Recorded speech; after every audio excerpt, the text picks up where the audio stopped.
I wanted to show you how simple these slatted racks are to make.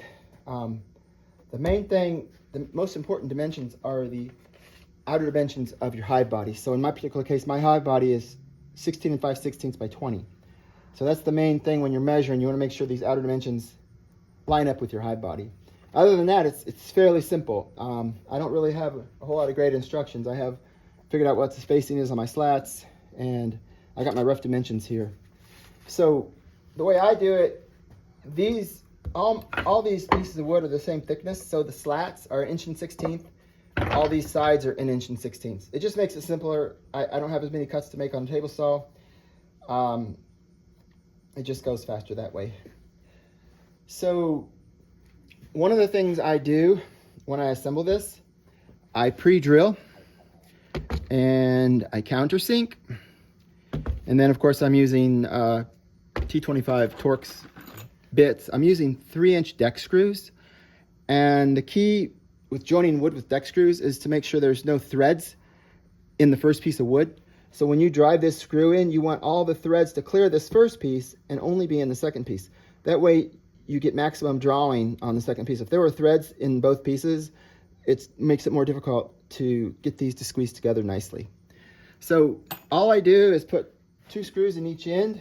I clamp down the sides when I'm doing my drilling and countersinking, and that just holds everything together while I'm doing that. It keeps these smooth and flat. And then the other thing I do is I don't drive these last 4 screws in all the way. And that allows me to just tap them out a little bit and create a space. So that makes it easier to put my slats in because now this is longer. So there's my screws, there's my space. And then it's simple from there. Now I like to have my slats set about 1/4 inch off. So this is the top side. This faces the brood body, and this side faces the bottom board. So I start off with 1/4 inch shim on each end, and then you put in a spacer, and then you just start dropping in your slats. Spacer, slats. That's real simple from here. And this just makes it, I mean, you can cut all your pieces for like 10 or 20 of these, and then what takes the longest is cutting all the pieces. Once you get all the pieces cut, assembly is a piece of cake. If you take the time to make these little jigs, it just makes the whole process go a whole lot faster. Now this is a 10 frame. It takes 8 slats, and I've got about 5/8 inch gap in between. So once I get all my pieces in, now I can tighten these screws up on the bottom.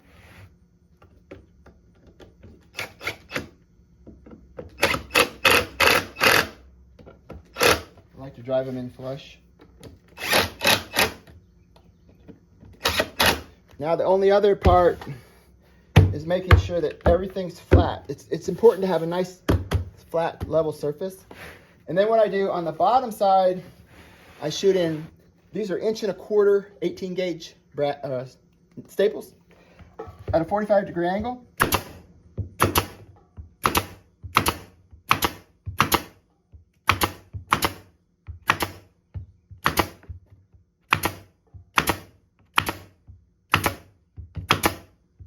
I'm holding the frame flat because I know that the board's going to go flat when I drop the nail into it.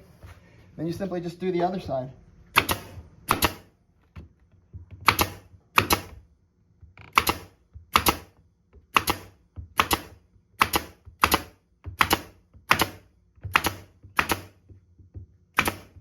And that's it. And all this stuff just drops out. It should drop out. Get all the shims out. And then to finish it off, I put 1 staple on the top side. You could put 2 if you wanted. It's really not necessary. For the top, I just kind of hold this at an angle.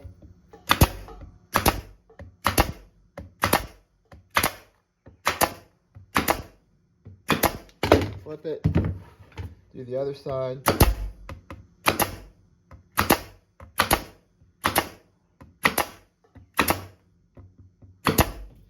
That's it. You have a slatted rack.